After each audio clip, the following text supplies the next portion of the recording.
Avant que vous regardiez cet épisode, je voudrais que vous vous abonnez à la chaîne, partagez, likez.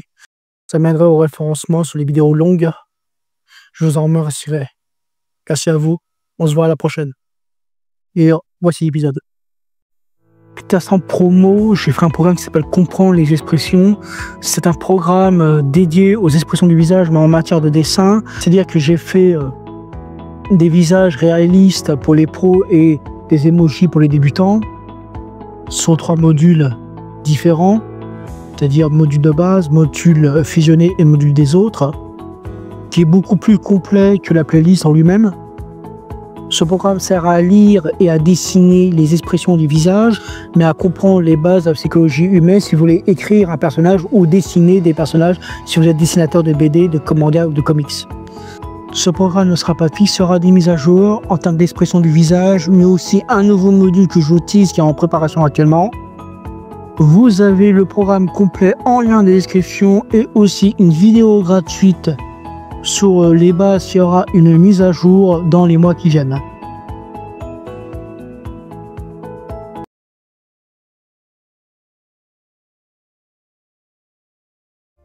Bonsoir à tous, c'est Jean Guillot, 3e vidéo sur apprendre l'anatomie. Pas d'intro, on va aller direct. On va apprendre l'anatomie sur plusieurs angles de vue. Le sujet est de revoir la façon de dessiner sous plusieurs angles de vue l'anatomie. Dans un premier temps, je vais reprendre les vues horizontaux, les 5 vues. Même chose pour les verticaux, comme je l'avais fait pour le visage. Et ensuite, les vues angulaires. Comme ça, vous verrez toutes les positions nécessaires. Si vous avez des difficultés, prenez un modèle comme le mien, on me l'a offert. Je trouve que ce modèle a énormément d'inconvénients. Je prendrai un modèle plus réaliste et articulé à cause des mains et des pieds. Je dis bien vue angulaire et non dynamique et perspective. C'est aussi la fusion des deux. Ce que font les mangaka comme dans les scènes d'action. Ça, j'expliquerai ça dans un autre vidéo podcast. Commençons par les vues horizontaux, les vues de profil, les 2 faces et des 3 quarts. Ce qu'on a vu auparavant, si on a très bien étudié, on a compris. Mais aussi les différentes vues de 3 quarts, que ce soit la mise de 3 quarts de profil, la mise de 3 quarts de face. La vue de face, c'est l'alignement des épaules, des coudes, des genoux et des chevilles, qui est le dessin parfait. Même si la perfection n'existe pas, comme dirait Maruhi Kozochi dans Beach, capitaine de la 2e division, ou le mot indépendance, mais ça c'est un autre sujet.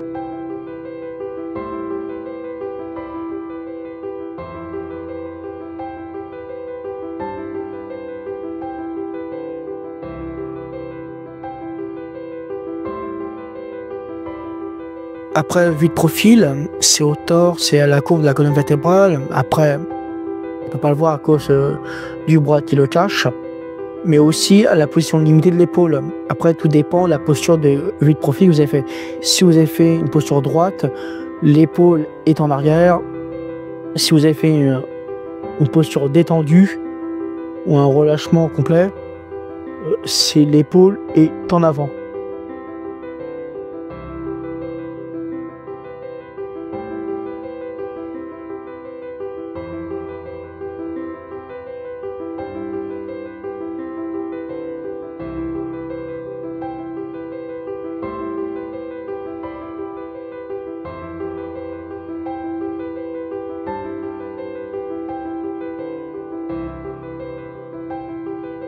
La vue principale, la 3e, la vue de 3 quarts, c'est une vision de 45 degrés de l'anatomie où simplement vous rajoutez un miroir et vous coupez le corps en 2. Vous avez compris, c'est une forme d'image. Le dessin en haut à gauche de votre écran est une structure graphique de l'anatomie sous les différents angles de vue que je vais vous montrer dans cette vidéo de podcast. Je fais d'abord, comme d'habitude, les 3 grosses blocs, la base crânienne, le thorax et le bassin. Mais aussi, je vous rajoute les genoux, les chevilles, les avant-bras et le poignet. C'est pour moi, s'ils sont vraiment alignés, aussi mon dessin est complètement correct. Pour les vues horizontaux et verticaux, je fais d'abord les blocs en bleu et le contour en rouge. Pour les vues angulaires, je vous mettrai une autre couleur pour faire la différence.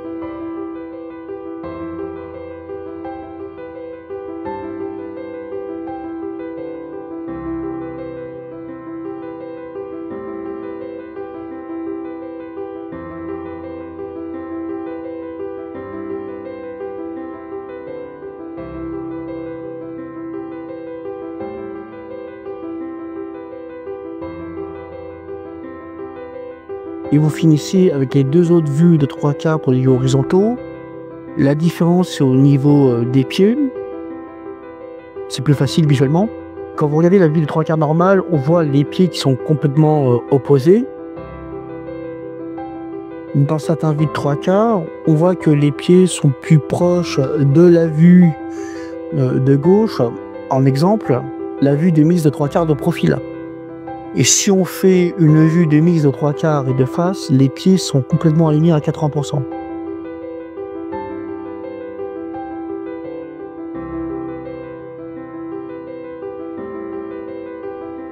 Il faudrait que je m'améliore au niveau des genoux et des pieds.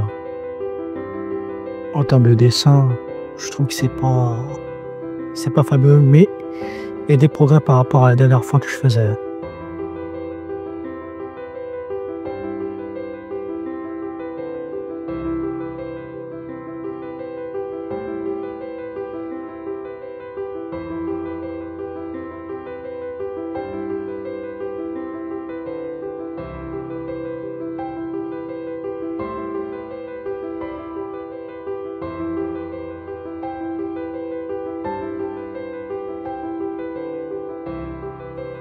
Oui, on peut dire qu'au niveau de la blue mixte de 3/4 de profil, les pieds, j'ai raté, mais dans cette vue, c'est complètement parfait.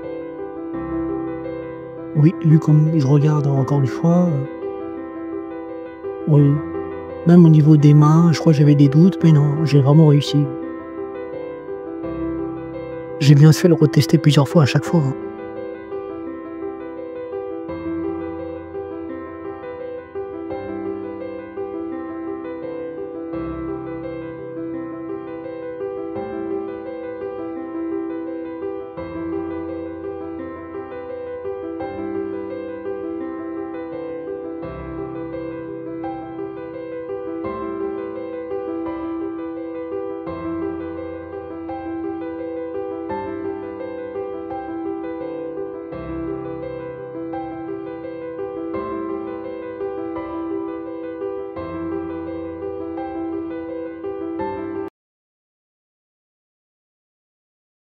Comme je l'ai expliqué auparavant, les vues verticaux, c'est elle qui a le plus de vues si on met la vue de derrière. Je vais vous montrer les 6 vues verticaux. Je reprends la vue de derrière, on voit les coudes, les creux qui fait le mouvement entre les cuisses et la jambe, le dos, les fessiers, etc. C'est ce que j'avais expliqué dans la vidéo podcast auparavant. Voilà, l'important c'est l'essentiel, mais l'essentiel c'est le plus important.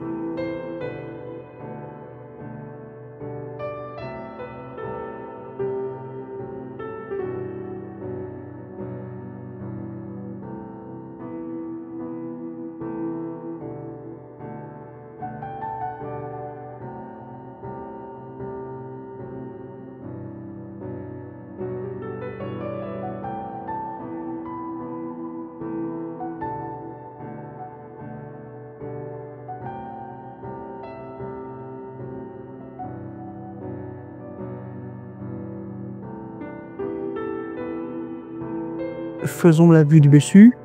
Je commence par la tête, avec le nez vers le bas, la chevelure, un peu de sourcil qui est un peu visible. Ensuite, faites un rectangle pour les épaules et les trapèzes derrière la tête, pour être plus précis.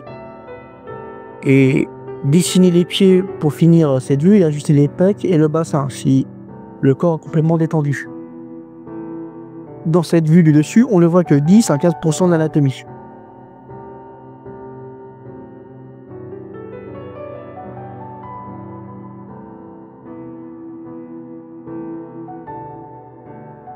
La vue de 3/4 de dessus, toujours les mêmes bases. la tête, le bloc du corps et vous finissez le reste du bas du corps. J'ai testé quelque chose en cas de difficulté. Faites un X mais en 3D ou 2V en 3D. C'est encore mieux. Ça permet de visualiser la position exacte des blocs du torse et aussi de mieux représenter la 3D sous tous les angles de vue.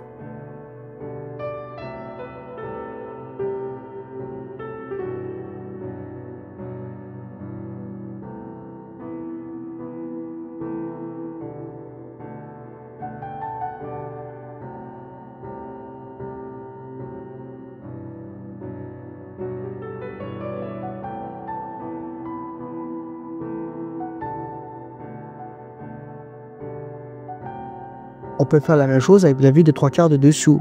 Si vous n'êtes pas d'accord, l'exemple des 2V en 3D, c'est dessiné avec les jambes écartées. Pour les jambes en garde à vous, comme à l'armée, faites un Y en 3D. Si je veux aller plus loin, dessinez la vue des 3/4 n'importe laquelle et pliez la feuille en deux. Ce n'est pas pour rien que je fais des shorts en 3D il y a 1 an et demi de ça et les shorts Kelps. Pourquoi pas, je pourrais faire un format long sur le format Kelps. C'est tant que je fais des recherches, que j'applique, que je teste, que je constate. En un résumé, une visualisation, une structure de la tête, la 3D, excusez-moi. Mais avec ces deux thèmes, vous pourrez ou pouvez maîtriser les bases de la perspective. En gros, c'est de l'amour, quoi, ce que je donne.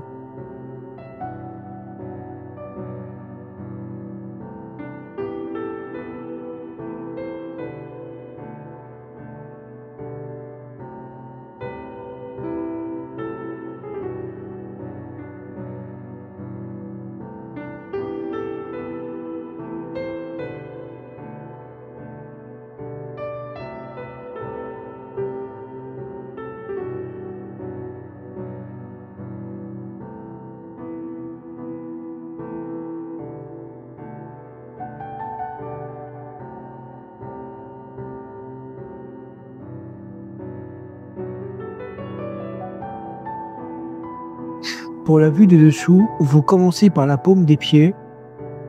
Ensuite, vous faites des cylindres pour les jambes et les cuisses qui se rejoignent jusqu'au bassin. Si je peux vous donner un conseil, dessinez d'abord les paumes des pieds et tracez un axe symétrique qui vous facilite l'emplacement du bassin et le cylindre des jambes et des cuisses si vous avez des difficultés à faire. Ensuite, vous faites la même chose pour les mains, sauf que vous mettez à côté des pieds. Vous faites un carré pour les mains fermées, tandis que moi, c'est autre chose. Moi, je me teste, c'est pour voir si j'arrive à visualiser la vue de dessous. Et vous finissez par les cylindriques, par un deuxième rectangle, chose que j'ai oublié de préciser, pour l'emplacement exact du torse et des épaules. Et vous ajustez la forme des pecs et un demi-cercle au fond de cette vue pour la tête, pour la visualisation du menton et des narines.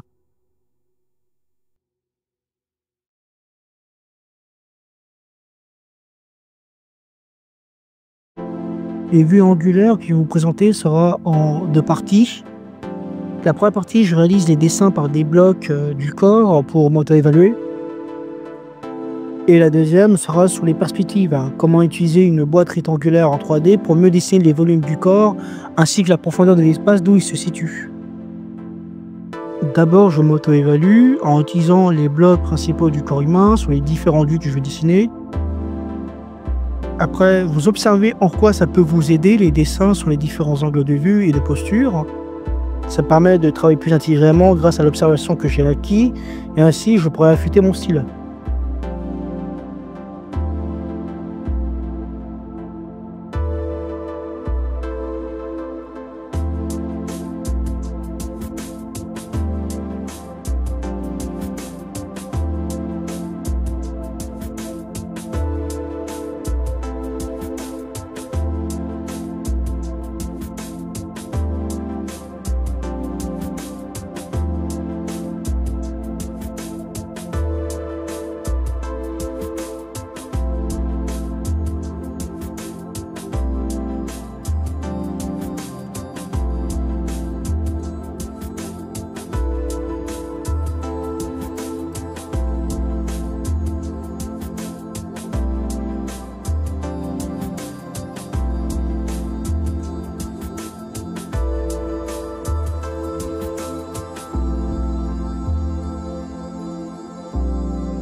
Deuxième partie sur les angles angulaires.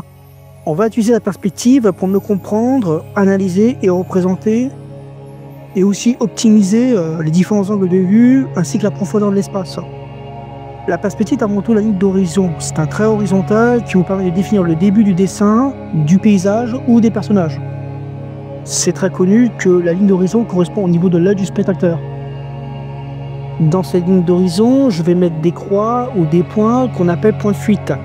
Ces points de fuite vous permettent, avec des traits de construction, de donner vie à des paysages ou des personnages sur n'importe quel angle de vue des perspectives. Je vais vous dessiner deux corps en perspective, mais la façon de l'observer est complètement différente. Je commence avec des traits de construction, avec d'abord un rectangle, et je finis en 3D, relié par les points de fuite. Dans ce rectangle, je divise en 3 parties comme exemple, et je dessine l'anatomie à l'intérieur. Ou si vous avez du mal à dessiner, juste dessiner le corps directement.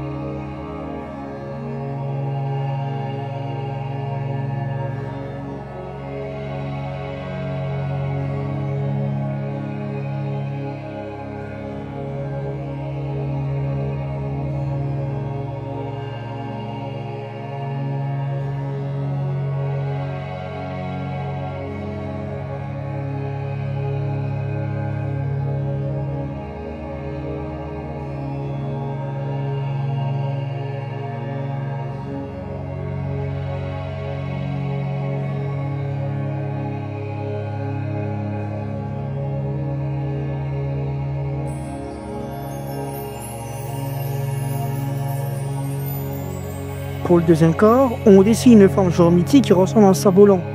Et vous dessinez le sujet à l'intérieur de celui-ci, c'est comme si je faisais l'homme de Villetru, mais façon Jeanne Guillot. L'homme de Villetru, pour ceux qui ne connaissent pas, c'est une œuvre très connue, faite par Léonard de Vinci en 1490. Elle représente un dessin anatomique montrant un homme dans deux positions superposées, bras et jambes écartés, inscrit à la fois dans un cercle et dans un carré. Cela montre que le corps humain est symétrique et proportionné. Il est aussi utilisé comme une référence pour mesurer et concevoir des bâtiments harmonieux. Si j'ai bien compris son concept, le nombril c'est le centre du cercle, le sexe c'est le centre du carré, le symbole du terrestre. J'oublie aussi que le cercle c'est le symbole du divin et que ça combine la métacompétence du dessin entre l'art, la science, la mathématique et la philosophie. Ça peut représenter l'équilibre entre le corps, l'esprit et le monde.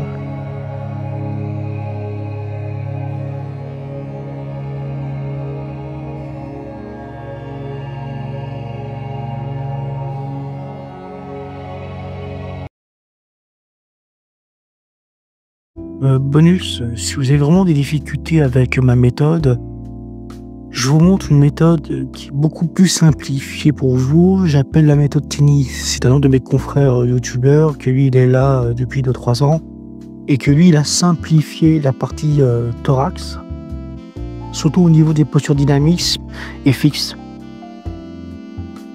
Si vous avez remarqué, j'ai utilisé des cylindres pour les bras et les jambes. C'est grâce à la méthode technique qui m'a vraiment aidé à ce moment-là. Pourquoi? Parce que en réalité, il y a un avantage, c'est beaucoup plus simple, beaucoup plus facile, mais l'inconvénient, ça marche que pour des physiques lambda ou voire même des physiques athlétiques et musclées, c'est-à-dire les physiques dites légers. Si je veux aller dans le détail de cette méthode, d'abord je fais un grand rectangle pour les pectoraux jusqu'au poumon et je coupe en deux. Je fais une sorte d'autre triangle mais plus rétracté au niveau du ventre. Je fais aussi un autre rectangle pour le bassin. Je coupe en deux et je fais comme un V à l'intérieur pour montrer le positionnement exact des cuisses et des jambes.